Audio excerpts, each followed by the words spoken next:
Magandang araw mga katropa. Welcome back to another edition of Tropa Talks. May katropa ka na, may katok ka pa. ngayong araw, kaya tayo gumawa ulit ng Tropa Talks dahil last week, kung maalala nyo mga katropa, nag-vlog tayo, no? I was on my way to Barangay Baksil, tapos biglang lumakas yung ulan. And naantala kami dahil hindi kami natuloy, nagkaroon ng mini landslide.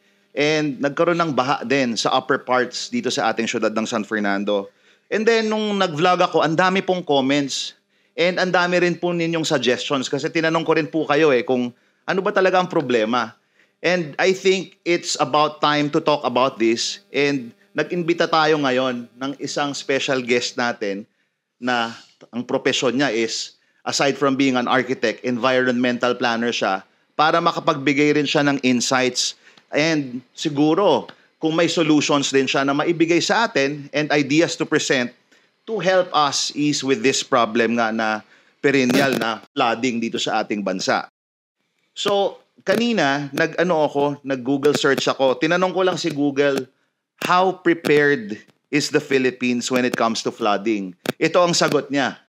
The Philippines has made strides in flood preparedness, but faces significant challenges due to its geography and the increasing impacts of climate change. While the country has established disaster risk reduction and management plans and has made progress in areas like early warning systems and structural solutions, vulnerabilities remain, particularly in rapidly urbanizing areas.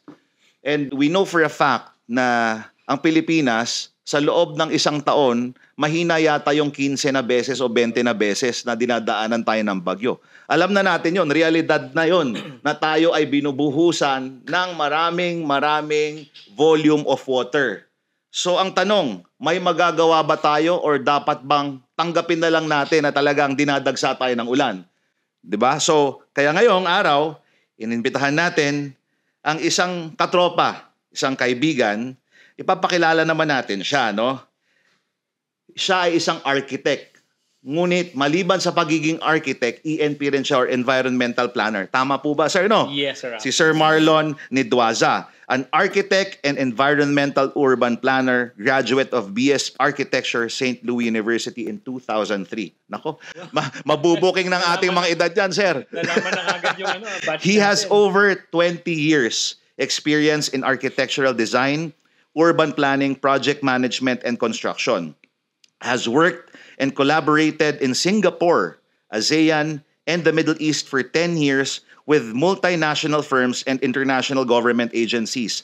Has designed small to complex projects like MRT stations, institutional buildings, healthcare, schools, resorts, and luxury residential projects.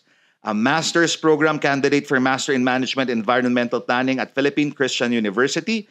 Currently, the Director for Architecture and Urban Planning of J. Miranda Development Corporation in La Union, whose project ranges from hospitality, high-end commercial mixed-use and luxury residentials.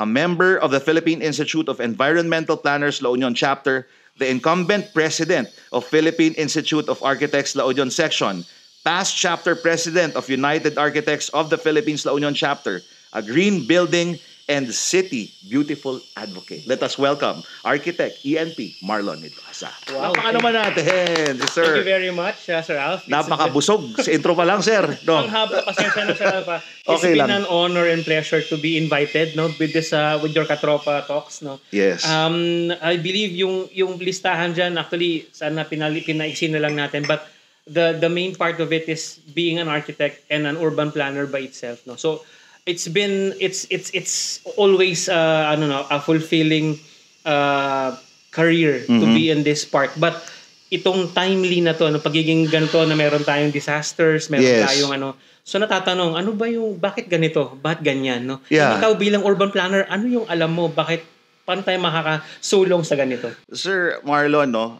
How do I address you? Arky, ENP, katropa na lang. Katropa na Pwede lang. rin. Kasi architect ka, tapos ENP, environmental planner. Para sa mga katropa natin na may ambition din, di ba? Or ang goal nila is maging architect. Meron pa palang pwede, aside from being an architect, you can be an environmental planner. Yes. What is being an environmental planner like? Ano ba bang difference niya, or how do we distinguish an environmental planner from an architect? Yes. Oo. Siguro I will just explain, Sir Alf, in a way, no. As an architect, basically ang ginagawa mo is a building, no, building structure. So sa for example, sa isang community, sa isang urban development, may isang building. For example, nandiyan yung City Hall. City Hall is the building. City Hall is designed by an architect kasi building siya. But if you're an urban planner or an environmental planner, you're looking in a macro perspective. You're looking into a bigger view, no? Parang naging from building view, top view, mag-view ka ngayon na top view na mas malaki. And So you're considering all aspects. All aspects. Hindi lang yung building itself, but the surrounding areas na makakaapekto. yes, No? to your building. Oo. For example, the circulation, the transportation, electricity, how will the water supply be provided for all the areas ng city. So yun, that is planned by an environmental planner. So actually, Sir Alf, environmental planning, just to give you an idea, it is governed by RA 10587. Okay. It is the Environmental Planning Act. No? So basically, it gives and regulates licensed professionals to be environmental planners. So kailangan mo mag-board exam to become an environmental planner.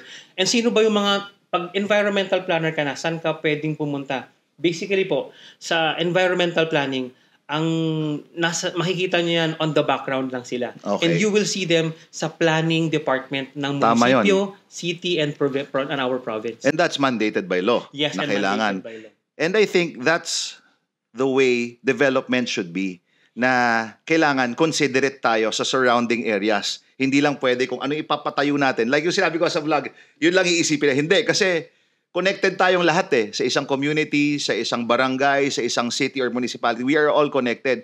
Whether we like it or not, makaka-apekto tayo sa neighbors natin at yung neighbors natin, makaka-apekto rin sa atin. So ngayon, Arky, katropa, pumunta na tayo sa agenda natin or sa pag-uusapan talaga natin, no?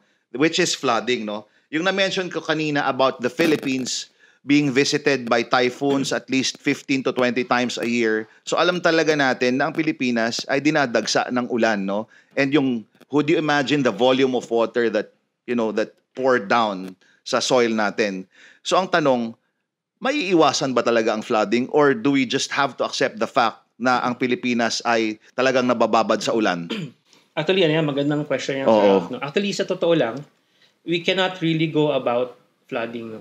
So what we can do is to make something ahead of it or plan for it. No? So if these are the facts na ganito, dahil we are located in Southeast Asia na kung saan talaga tropical country tayo, and 15 to 20 times a year tayong binabagyo, meron pa naman ba tayong magagawa? Meron naman siguro, no? Meron to naman, minimize. Meron naman. Oo. Ang lang nito, katropang Alpis, it takes, sabi nga nila, it takes two to tango, di ba? Hindi pwedeng aasahan mo lang ang isang tao or isang entity to do this, no? So we need to work together para para magawa ito. Actually, ito, nabasa ko lang to sa, ewan ko if this is fake news or if this is true. Ang sabi niya ni Morning Coffee Thoughts, Metro Manila's floods aren't just rainwater. They're the 2 trillion peso stolen from projects that were supposed to stop them. Wow, di ba? So, yeah, the government has been doing initiatives, no? Alam naman natin yan na may projects tayo. But is that enough? And if we grade the projects, Arky, ito, wala tayong kwan sa politika dito. Yes, but if not just the local projects, even the national projects, but if we grade the flood control projects o yung mga drainages o passing grade ba, Arky, para sa'yo? Well, to be honest, katropa, no, parang ang iniisip ko lang dyan is, I know they're putting effort, no? Okay. But looking at it, ano ba yung ginagawa nila? So, looking at the news, saka kung ano napapasadahan natin as we go along sa roads natin, meron silang mga dike projects, yung mga dike, no? Actually, ito lang nakikita ko sa La Union, diking. So, ang ginagawa nila, we have 3 major rivers na galing Cordillera. Amburayok River, the Baroro River, yes, and the Aringay Go River. No? Actually, okay, yun yung malalaking tributaries na pinanggagalingan Pero through the years, yung mga diking na yan, it helped naman kahit It papaano, no? But Oo. ang ano lang kasi nito, katropa, is parang hindi siya ganun ka-extensive, no? Basically, ang makikita mo, certain span Okay. and not the entire thing. So parang mangyayari is Piecemeal? Yeah, no, pakonti-konti. Pakonti-konti. It's because Oo. maybe we understand that it's about the budget. Ang sabi nga nila, it took number of years for other countries, for example, the Netherlands. No? Okay. They are flood prone, no? But then it took them 10 to 20 or more than that to make them hindi pa rin Flood sila prone. flood proof, pero Hindi pa rin 100%. 100%, But at least minimized. minimized. No? Okay. So actually ito yung ano natin, it's about making it or putting it in the bigger picture. Paano ginagawa yung mga dikes ngayon? Bakit piecemeal siya? Bakit pa konti-konti? Bakit hindi siya sinosolve in a holistic form? Kasi nangyari, ito lang ang nilagyan. Eh di sa kabila, lalabas din doon, mag-overspill din. I get your drift, Arky. Parang sinasabi mo, kailangan may long-term project tayo when it comes to flooding. Ano yung 5-year to 10-year na project natin na hindi lang this quarter, ito gagawin natin. Tapos pagdating ng bagong administrasyon, ito na naman gagawin natin. Hindi na tugma, no? Hindi na jive. So, yeah, I think it should be considered yung long-term comprehensive flood control program or plan na kailangan natin. Yeah, maganda po yung suggestion nyo, Arky, no? And I hope I'm not really sure, no? Hindi ko kasi alam yung sa national level, no? But sana may ganon na included din yung local para ma-cascade hanggang sa local. Exactly. Naalala ko kasi nung 2020 when we were acting mayor, nagpatawag rin ako ng emergency meeting noon dahil sabi ko, may flooding or may drainage project ang province, may drainage project ang DPWH, may drainage project din ang city. Yes. Ngayon, kung hindi tayo nagko-coordinate, baka hindi mag-complement. Alam mo 'yon, baka hindi rin magkaroon ng conflict, exactly. So dapat nag-uusap-usap yung mga ahensya, no, and yung mga local governments and coordinated ng mabuti para kumbaga smooth and compatible lahat ng mga projects natin when it comes to flooding. When I worked in Singapore for 10 years, ang nakita ko sa kanila na good traits as a government for governance, no, is they have this long-term plan, no, and because of this long-term plan and also politically hindi naman sila hindi nagbabago masyado yung political scene nila doon, ano. So they really can implement a 25-year plan project, no. For example, yung the one big flood protection project sa Singapore is the Marina Barrage, no. Actually, it protects the city, the urban city of Singapore para hindi pumasok yung tides papuntang city area, but ginawa nila yon slowly, no. Slowly, pakonti-konti. So hindi rin overnight, no, Arky, no. But ang ano lang nito is because of actually, can I say political will or talagang dire-diretso ang governance? Nangyari yung plano nila that they drafted 25 years ago and they implemented it exactly how they planned and even added some more technological inputs and naging mas okay yung project, no? And nangyari, to be honest, Katropa Alf, hindi naman perfect ang Singapore. Actually, bago ako umuwi papuntang Pilipinas dito, bumaha sa Singapore. Isang dangkal. Pero sa kanila panic na yun. Nagpanic na sila. Sabi ko, nagpapanik na kayo ng isang dangkal lang kami hanggang dito. Sabi ko. But then, because they know for themselves na alam nila na treat ng gobyerno yung problema na yan. And why is it happening? So may certain standard na sila Yes, na pag nagkaroon kami ng baha na kahit isang dangkal, baha pa rin yan. Hindi okay yan, di ba? There's something wrong, di ba? Yun nga yung sinasabi nila nare-romanticize na raw natin yung word na resilient.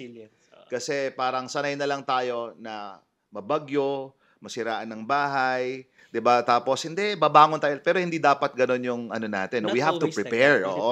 More than being resilient, we have to be prepared and we have to be ready, no?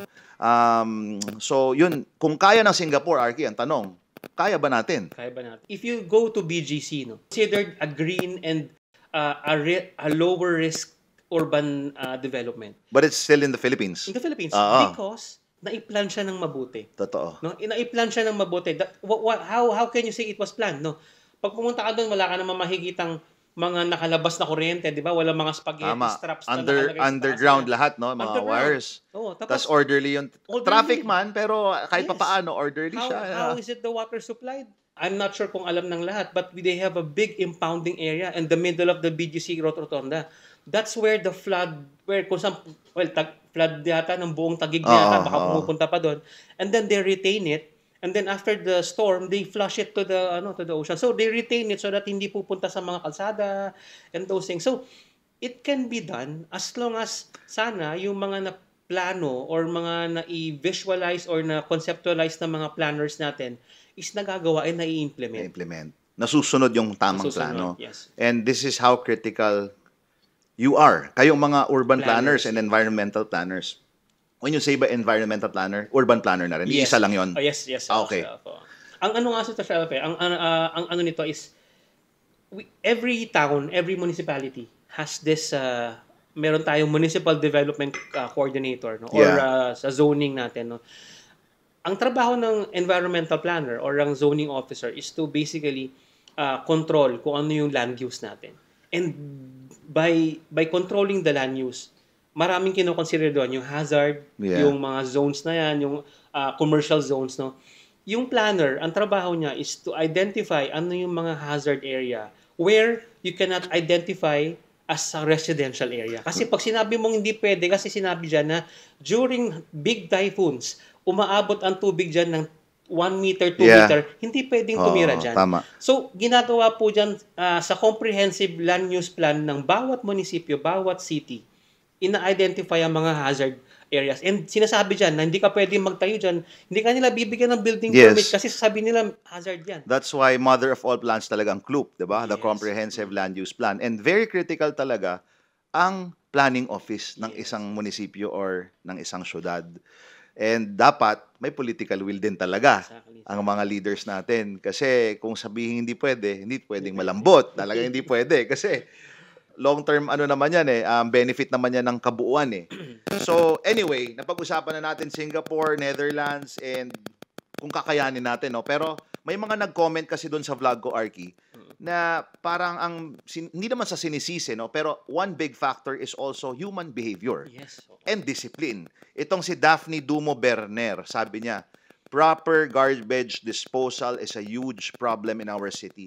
Kahit meron naman mga trash bins and waste disposal areas sa mga barangay, sobrang dami pa rin ng mga nagbaba na lang ng mga bintana and magtapon ng basura sa daan. Yes, minsan may nakikita tayong ganyan. Nag-outing sila, may mga drive-thru na plastic na mga pinagkainan nila, bubuksan yung bintana, tatapon na lang. Tama, Daphne.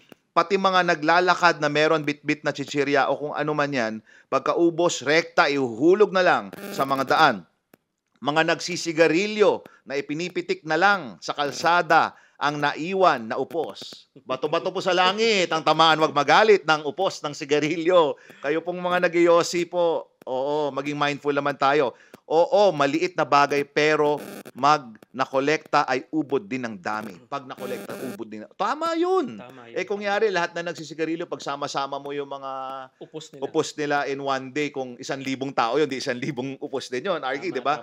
Saan ba ang pupuntahan ng mga basura na nagkalat at ikinalat lang sa daan? Sa drainage system na kadalasan hindi din na ma-maintain at hindi din regular na linilinisan. Kaya ang resulta, barado agad kahit konting ulan pa lang. May point siya, Arky? Totoo yan. I mean, tama siya, no? Maliit na bagay. Bakit nga ba tinawag na maliit na bagay? Sabi, sir, maliit na basura lang naman to, no? It's a small plastic. Tapon ko dyan. So, paano baha, no? If you take a look sa natin, no? Sa settings natin, Katropang Alf, no?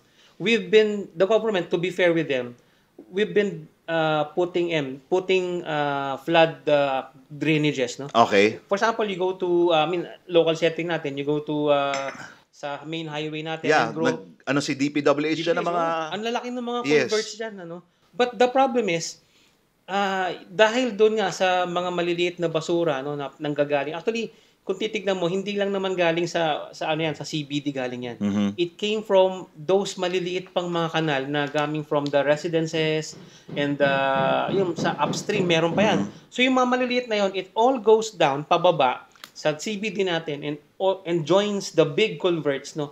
Naiipon na yung mga basura doon. So parang nagso-snowball na, no? Snowball na. It blocks all the drainage system until it goes out sa mga malalaking rivers natin and hindi na sila makadaan. That's what happens kapag magpa-flood na siya at nababarahan na. So discipline, no? I think ito yung pinaka kung magtuturo tayo, government or kahit sino, but then I think we should also point to ourselves. Yes, the citizens. Citizens. So, ano bang nagawa natin to avoid this disaster or to this flooding, di ba? Gawin natin yung part natin din para makatulong tayo sa entire picture ng problema na to. Tama. Maganda yung comment niya, si Daphne. So, punta tayo sa next na nag-comment, mga katropa. Si Flor Delino Art Espinueva. Good day po, Sir Alf, dito sa Tangki sa Gayad Road. Kapag umulan, baha na. Kasi ang tulay, hinarangan at nilagyan lang ng imburnal. Mabuti sana kung malaki ang nilagay. Saan kaya pwedeng magpatulong, sir? Siguro, Flor Delino, itanong natin, sino ba ang nag-implement ng project na yan? Ano? Kung sa city po ba, kung sa province or sa DPWH, no? And then, baka doon tayo pwede mag-inquire kung sino ang implementer ng project para ma-check po nila yan. Wendy Lau Liu. Ang sabi niya, the price of progress and urbanization, urban planning is really wale. Ito rin sinasabi mo kanina, Arky. Hindi napapansin hindi nagagalaw. Ang ano ko nito, ang point ko dito, katropang Alphys, ganito. Urban progress is, we cannot stop progress. And yes. It's really good for and we're excited, tama.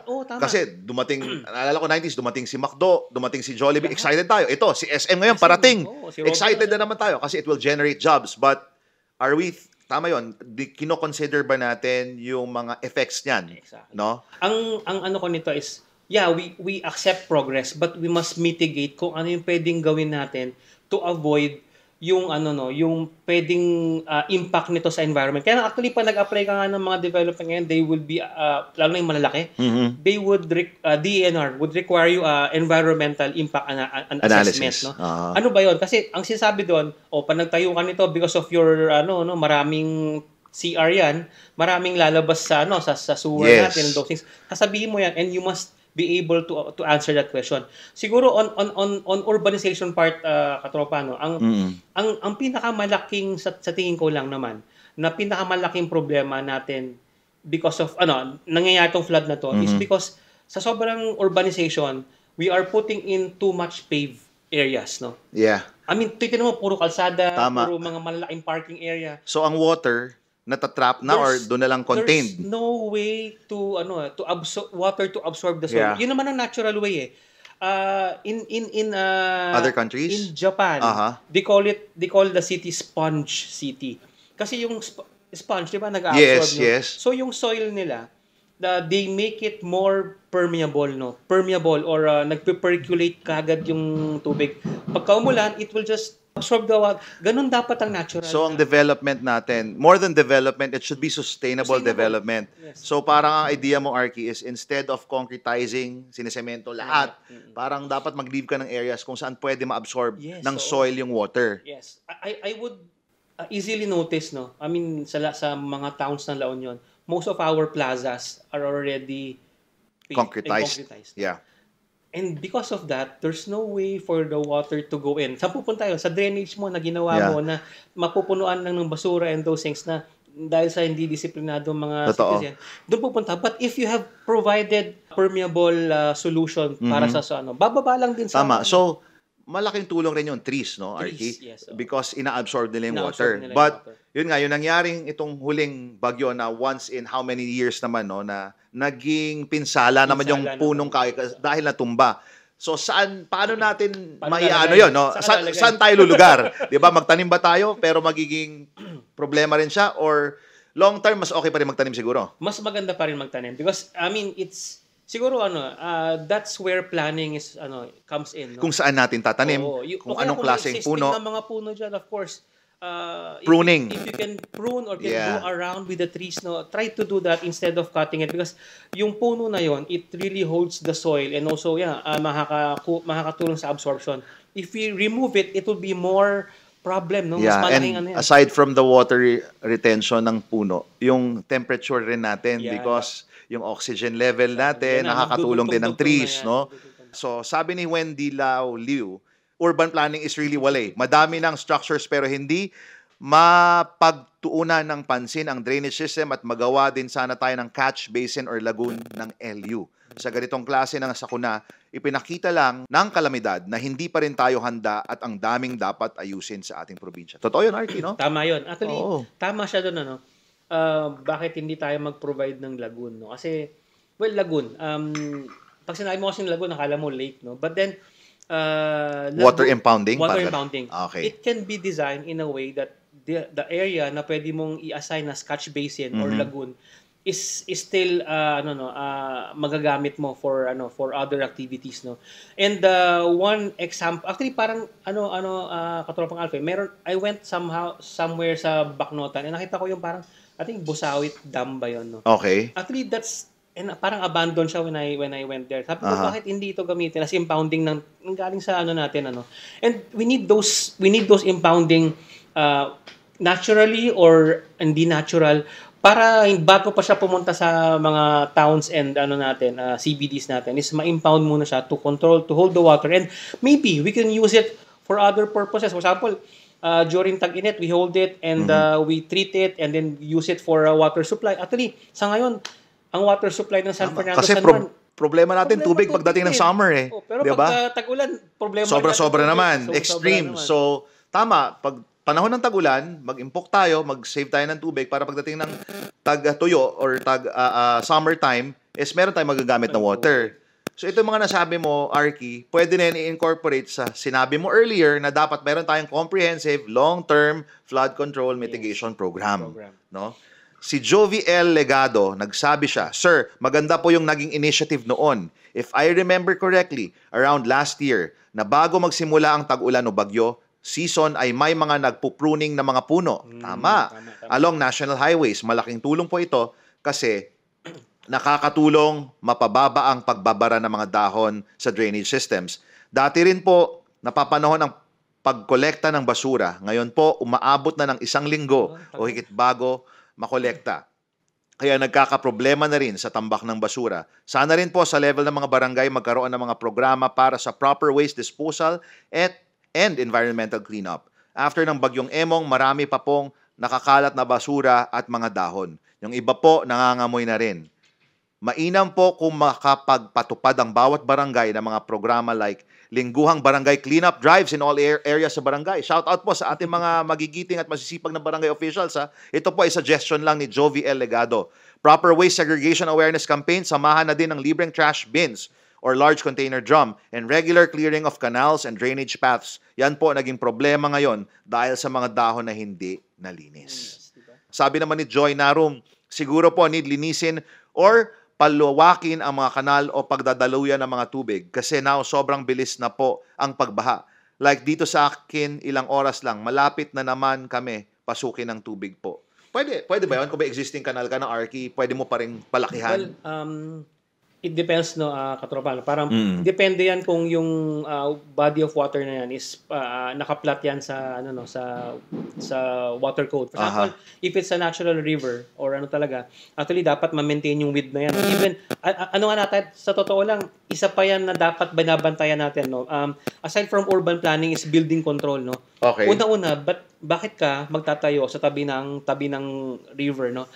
Sa ano po? No build zone dapat no yon. Build zone. Actually, pag susundan natin yung Water Code of the Philippines, you cannot stay 3 to 5 meters away from the edge of the river pag agricultural, no?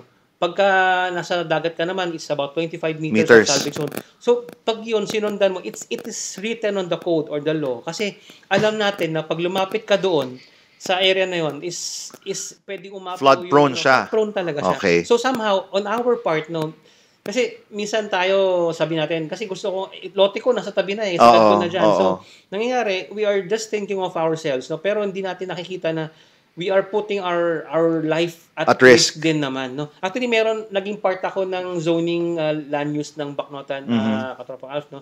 And meron isang bahay doon, nagpapatayo siya ng bahay niya sa flood-prone area, no? Kasama namin siya doon sa hearing, no? And we explained to him na, Manong, pasensya na po, hindi po namin pwede kayong bigyan ng building permit kasi you are in a flood-prone and hazard area. Pag pinayagan namin kayo dyan at may nangyari sa inyong masama dyan, we will be held accountable. Siyempre, pinayagan by permit nga, di ba? Yeah. So, actually, nakita ko na, okay, gumagana pala ang sistema. Kasi, nakita ko na we are following it. Because it's stated on the zoning or sa CLOP natin, and we need to just implement it.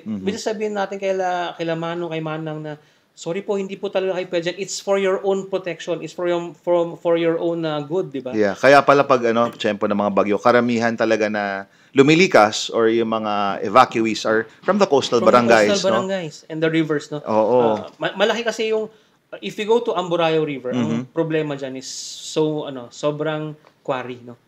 Actually, it has an impact also. So, dapat regulated talaga Regulated, ang no? pagka-quarry, no? Hindi ka basta-basta Yes, kukuha lang. hindi siya. For example, we went to Luna, Katropang Alfie. Yeah. Doon, mahigpit sila. Hindi ka pwedeng kumuha ng pebbles na they have a moratorium na hindi ka pwede kasi nga lumalalim na yung dagat doon. And they are waiting for it to bumalik ulit. Ang problema, yung pinaka-tributary nila is yung Amburao. Ang daming nagkukwari doon. So, hindi siya ma-replenish. Yes. Kasi doon pa lang, ubos na yung... So, from the source is, kulang na. Kulang na. And they have a problem now sa coastal development nila is because malalim na yun, no? Pag nag-high tide, they will just easily be, yung coastal area nila. Ang solusyon, they will put a coastal, yung parang seawall, no? Actually, yun ang flood protection project is a seawall. So, yun nga parang hirap din, no? The government can enact or they can craft laws, no, and ordinances. Pero kung hindi rin sinusunod at hindi rin na-implement, then useless din, no? Sayang yung mga laws natin. Basahin ko rin yung isang comment, Arky, no? Sabi ni Ma'am Lulu Kalakal. Kilala ko to, si Ma'am Lulu. Sabi niya, drainage is not the only problem. San Fernando has no watershed, sabi niya.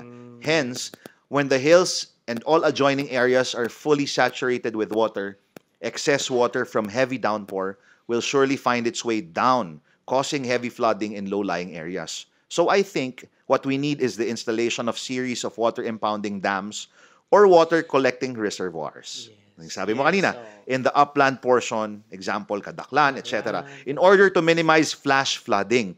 This is quite expensive and it involves millions for its construction. However, it is beneficial in the long run. Water impounded will be used during summer in strategic areas. This has been my suggestion decades ago but was not given priority, or I can say it was ignored due to the high cost of investment.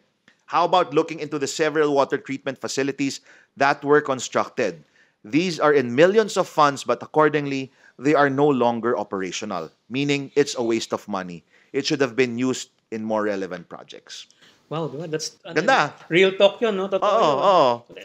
Watershed. As I mentioned before, no? Kanina, before, we really need that. As an urbanized city, we need to have a buffer, no? Meron tayo dapat may green buffer tayo before the city comes in, no? Parang, di ba, the city itself, no? Sa outskirts niya, we should somehow, yung tama yung suggestion ng Ma'am Lulu. No? Dapat maglagay tayo ng watershed. Watershed for what, no? Actually, yun yung unang first line of defense natin from the rage or the runoff of water coming from the Cordillera Mountains coming down to our city. So, doon pa lang, magbababa na siya kasi i-absorb na ng lupa yung and it will collect, no? Sabi nga natin kanina, if we can have some natural dams or natural reservoirs na pwedeng mag-collect ng tubig and hold it for future or use na kailangan natin during summer and maybe expensive but it will be worth it, 'di ba? Kasi kung long term 'yan, kung i-build natin 'yan,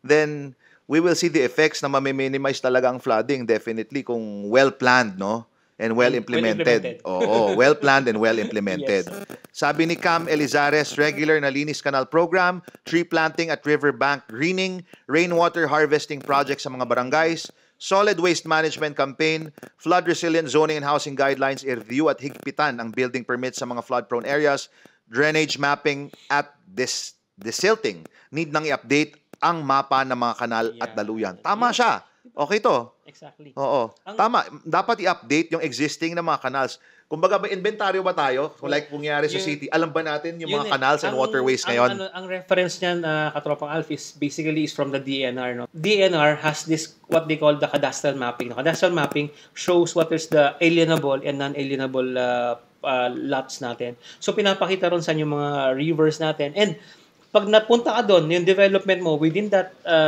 body of water, they would identify it as you need to comply already with the water code. So, yun doon nagko-control, no? But then, of course, marami nga sa atin na iba hindi nag-a-apply ng permit, hindi sumusunod sa ganyan. So, they will just build without any notice. So, bara-bara ang nangyayari, no? Bara-bara. Oo. And eventually, sila din naman ang maapektuhan in the later on pag hindi True. sila. Babalik at babalik din sa atin. Sabi ni Mencio Reyes Ortega, Arky, huwag magtanim ng puno sa city proper. Hindi na pag-usapan natin kanina. Look at the uprooted trees. Yun pa ang dahilan ng loss of electricity. Dapat magtanim ng trees only on forest areas. Just a suggestion po. May point ba siya, Arky, or pwede namang magtanim pero... Siguro, I mean, it goes all the way sa future plans ng city, no? I believe for the city of San Fernando, we are looking into somehow the plans is going into a green San Fernando, di ba? Meron naging plans dati na ganyan but how can you make it green kung wala itong mga vegetation na to? Wala itong mga to. But sabi nga nila, so paano mangyayari yan kung may puno ka matutumba sa'yo, no? So ano yung mitigation measures So doon? baka siguro ang ibig niya sabihin, Arky, magtanim pero wag na lang puno. Wag puno. Pwedeng mga halaman shrubs, na lang. Another thing to consider is maybe we should plant trees na hindi ganun kalalaki. Yeah. Trees that are not growing so much na parang acacia, for example, And or trees that won't be hazardous, yes, no? So, I mean, it's a selection of trees din. So, doon tutulong yung mga professionals natin to identify, ito, pwede rito yan. We mitigate both ways, no? We compromise. Hindi True. pwedeng puro green lang, tapos natutumbahan na yung bahay ko or yung building ko. So, ang sagot is, pwede pa rin magtanim. Pero gaya nga na sinabi ng kanina, anong klase ang itatanim natin at kung saan eksakto. Dapat maplano rin yung pagtanim. Tsaka yung katropa, sabi ko kanina, we need the city to be porous, no? It's a matter of siguro katropa na parang how do we want to see our city future? Do you want our city to be a concrete jungle or gusto mo hindi. And you wanted it to become sabi ko nga a city beautiful, no? Yeah. When Singapore started before Lee Kuan Yew, it's all concrete. But then he turned it back again into a city garden, a garden city. Oh, tama, Pwede meron naman yung 'di ba, yung Gardens by the Bay, 'di ba? Ganda. You can doon ko nakita na you can combine progress and saving the environment at the same time. And I think doon din lalabas yung imagination and creativity. Yes, 'Di ba? You have to be creative din in planning and in development na responsible and sustainable development ang kailangan. Sabi ni Tina, we're down to our last two comments, Arky, no? Hindi naman po dating ganito, Sir Alf, sabi ni Tina. Ngayon po, ang bilis ng pagbaha sa iba't ibang lugar ng San Fernando, nakakapagtaka po talaga, sabi ni Tina. Totoo, sabi mo rin kanina, di ba? Because of climate change and urbanization, population increase. Yes. Yung dating maliit o not so dense yung population ngayon, ang dami na, di ba? We're around 130,000 now in the city, I think. Siguro dati ng municipality tayo, mga 60,000 lang yan. Exactly. So, parang doble na. So, yung ino-occupy natin na space, yung waste din and everything. Yes. Kung titignan mo nga, if our population growth, no, dapat nag-upgrade din yung mga backbone natin, no. For example, just to give you an example, Baguio was designed for 300,000 tao lang. Wow. So it was designed by Daniel Burnham, no, na this was like 100 years ago. 100 years ago, no. But kaya now, pala Burnham Park. kaya Burnham. Okay, It was urban master plan by for 300,000 people. Lang, di ba? Ngayon, ilan ang population nila? A million? Million na, di ba? So how nangyari? Nagkaroon na ng nagkaroon That's na. Why it's congested. Nasira na yung ecosystem niya. Nagtayo pa ng mga establishment na malalaki. But then, ang tanong, did they upgraded yung drainage system? Did they upgraded the sewer system? So yun, yung mga ibagay na yun, well, I believe they are in the process kasi they are starting to be aware of those things, no? And ayun, bakit kamo sa Baguio hindi na Baguio yan, but nagpa-flood dyan, no? Meron sa City Camp Lagoon, they call it a lagoon kasi nga it was an impounding area before. Talagang plan talaga ni Burnham yun na impounding siya. Yun. Pero napatayo ng mga bahay. Yun, di ba? So hindi na-implement yung loop. Nag-upgrade yun. In-upgrade the space again to expand. So ginawang residential But then yung area na yun. But they didn't plan for it na paano to? Dinesign to na lagoon. Saan magpa-flush to? Saan lalabas to? So hindi na siya na-design na properly in a way na hindi na implement na sige, tayuan natin ang tayuan, more taxes, more more development. Tama, no? So somehow dapat doon papasok yung planning yung effects long term. Yeah, you can feel the effects siguro sa income, okay, and job generation, no? Sa paglaki ng isang syudad or lugar, no? And, pero yung long term effects na mafe-feel mo Ayan. dapat Mararamdaman mo in the makonsider. future. Oo. Mararamdaman So mo now, siya. ang concern ko, Arky, is dito sa city natin, we're in the peak now or almost at the peak of our growth and development. Nandiyan na si SM, di ba? May mga paparating pa siguro yan na ibang mga establishments, no? And we're already 130,000 total population. So this is, I think, the right time talaga to have political will na kailangan meron tayong kung ano man yung clue, ito yung implement natin. Yes. Dapat meron tayong master plan din when it comes to drainage or flood control, no? Na mag-coordinate tayo with the national government and provincial government. Kasi if we let this pass, na ganito lang siya, hindi lang after 5 years, Wala na. It will be worse. it will be worse, no? It will be worse. Not just yung flooding, even siguro traffic and More, everything, yes, no? So, last comment, Arky. Sabi ni Valdez Kitikat, sus, sabi niya, parang galit mo siya. Sus, kahit gawin lahat ng drainage kung wala ng mga puno at panay subdivision na pati tabi ng bundok panay bahay na din, kaya yan tanggapin natin ang baha dahil wala nang daanan ng maayos ang tubig sa tag-ulan. Kawawa nga kami dito sa Madayagdeg dahil tubig bundok ng Sevilla at relocation dito sa amin napupunta ang baha. So, ayan. I mean, it's going to the progress, no? Oo. So, sana nga, ayun siguro yung ano natin, lagi nating isipin, when we do progress, wag naman nating kalimutan yung environment natin, no? If you build, for example, gusto mong gamitin yung mga waterways, no? Instead of papaliitin mo siya or isa-substandard mo siya, make it bigger and to accept more water, no? Parang put it in a more future planning. Ganun dapat yung isipin natin. Hindi, well, to be honest, nakikita mo ngayon yung mga, sabi nga nila, dati may estero dyan pero ngayon wala na, di ba? Yung estero na yon, before, it helped the city drain itself. But now nawala yon, saan pupunta yung tubig? It will just stay on the city. No? Siguro magandang gawin natin dito is to integrate natin yung flood prone areas into our planning. Tapos paano mo siya i-flush out, paano mo papalabasin yung tubig, paano mo gagawin na malalaki yung mga drains natin. Mm-hmm. In other countries, no, they are thinking it out of the box, no. Hindi lang sila gumagawa ng kanal na mukhang kanal. They are putting it as a park, as a leisure area for the kids for the families to magpasyal, no? At least may iba pang use, hindi lang siya. So parang ingat, sabi mo kanina, dapat creative ka lang. No, you need to be creative para mas ma-implement mo tong mga solutions na to in a way na hindi siya intrusive sa progress and hindi siya pumipigil sa urbanization. Kasi nga, hindi mo mapipigilan ng urbanization Even Korea, for example, meron silang area doon na they are putting, once there was parang skyway or flyover, but now they removed it and put a nice swale or parang garden na dumadaan tubig. So the first world countries are now going back to the basics, no? Parang hindi na sila masyadong nag-iisip ng urbanization, concrete jungle. Tayo, we are still, since we are in a third world, medyo nag-urbanize pa lang tayo and nakakalimutan na natin yung basics na kailangan mo pala ng drainage, kailangan mo ng daluyan ng tubig, kailangan mo ng mga trees, kailangan mo ng ganito. And I think environmentally, it will have an impact to us later on. It will help siguro also the local government and the national government to see these projects, no? At least masilip natin or makita rin natin. Anong ginagawa nila dito sa mga productive na countries na to, no? Baka applicable din sa atin, no? Kasi sayang din yung opportunity if we have the resources naman, kung na-budget naman, ilan nga yun yung itong pinag-usapan ni Presidente? 18 billion pesos, no?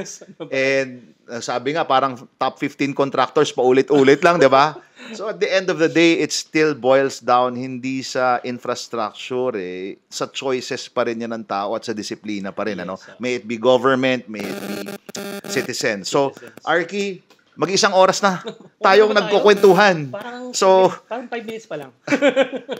I have to go now to our closing, no? Kasi may nabasa akong article. I think this is a friend of yours, Architect John Ian Lee Fulgar. Yes. Ang sabi niya, ang title ng article niya is The Runaway Crisis of Flooding in the Philippines, no? So, nagkukwento siya na ang location natin, gaya ng sinabi mo kanina, and we often encounter yung mga typhoons nga, no? In a year. Tapos images of waste, deep waters, and submerged neighborhoods have become far too familiar. It's time to recognize that these are not isolated incidents but recurring disasters. Nangyayari naman na to. Paulit-ulit lang. Hindi siya gulpi di gulat. Uy, may bagyo, di ba? Alam na natin. Alam na natin na paulit-ulit na kanta na lang to at kwento di ba? Each event underlines the urgent need for proper infrastructure planning, urban planning for foresight and competent governance. Each year, countless lives are disrupted. Hindi lang yung mga victims, even rescuers lose their lives sa pagre-rescue sa mga nababaha, di ba? Are disrupted by flooding that could have been averted or at least mitigated with proper planning and foresight. The key to preventing such disasters lies in the hands of qualified professionals who understand the intricacies of urban planning. So, dito talaga pumapasok yung kayo, mga urban planners, environmental planners, Arky, no? Sabi niya, ito maganda sinabi niya, it's time to move away from the romanticized notion of Filipino resilience and focus on proactive measures. Parang lagi na lang natin na naririnig, babangon tayo or resilient tayo, di ba? Pero hindi na dapat kasi alam na natin lumang tugtugin na every year dinadalaw tayo ng ulan at bagyo. The government must appoint individuals with genuine expertise in urban planning, flood control, and emergency management. Baka ikaw na yun, Arky. Wow.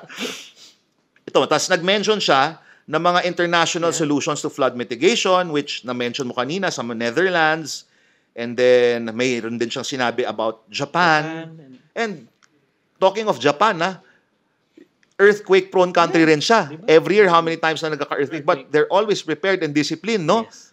So, kung kaya nila, kakayanin rin ba natin, Arky? Kaya yan. Oo. The Tokyo Metropolitan Area Outer Underground Discharge Channel, one of the most extensive facilities of its kind, effectively redirects floodwaters to protect Tokyo from inundation. So, another example is Singapore, which na-mention mo na. No? So, ang sa article niya, dito ako napatanong din. Kasi nagtanong siya eh. It is important to remember that international models like those of the Netherlands, Japan, and Singapore are adaptable. They can be localized to fit the Philippines' specific geographical and socio-economic context. So, ang tanong niya, what's the real hurdle? Yeah, what's the real hurdle? What's the real hurdle? So as to close, Arky, ano nga ba? Ano ba ang hurdle o ano ba talaga ang humahadlang sa solusyon sa pag-minimize sa pagbabaha sa ating? Para sa akin, bilang isang planner, as a planner, we always think of the future kasi. So parang iniisip namin, how do you avoid this risk sa mga inhabitants or sa mga citizens natin? How would they withstand or adapt doon sa mga disasters na darating?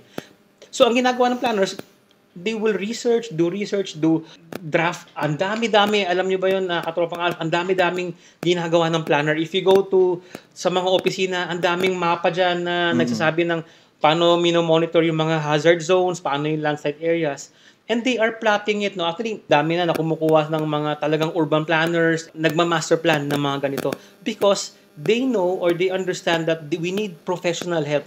And yung professional help na yun, sabi nga nila, mas mahal ang budget or something. But then, that planning would give the best option sa city natin. Kasi hindi naman isasuggest yan kung talagang ganyan. So, i-implement natin. And once it's implemented, tayong mga citizen naman is dapat we should follow.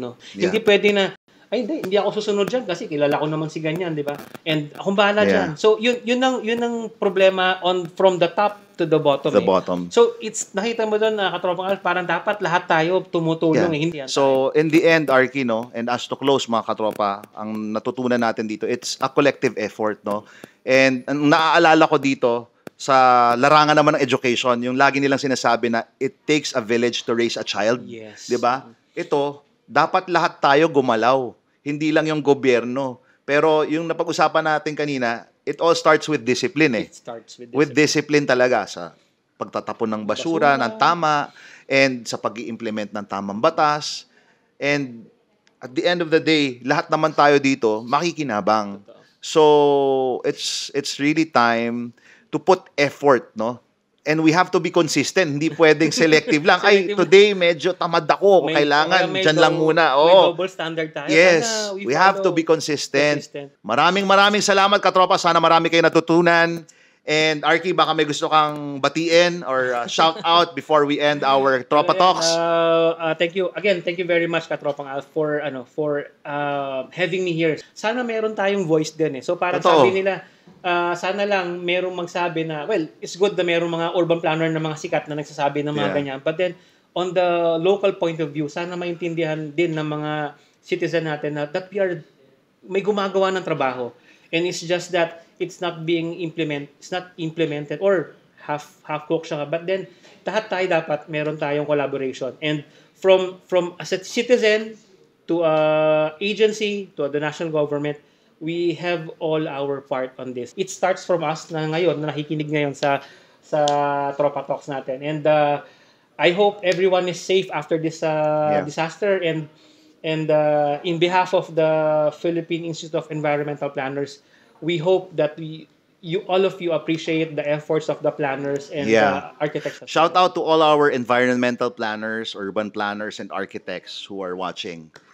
So maraming salamat sa oras mo, Arky, Katropa, Marlon. I know you're very busy, but I appreciate that you gave time not just for this show, pero to educate also our viewers and listeners sa ating segment na Tropa Talk. So mga katropa, subscribe and like our Facebook page and also our YouTube channel, Alf Ortega. Doon yung mapapanood ang full episode ng ating Tropa Talks. May katropa ka na, may katok ka pa. Ay ayatan kayo amin, Diyos unay, tiyagina.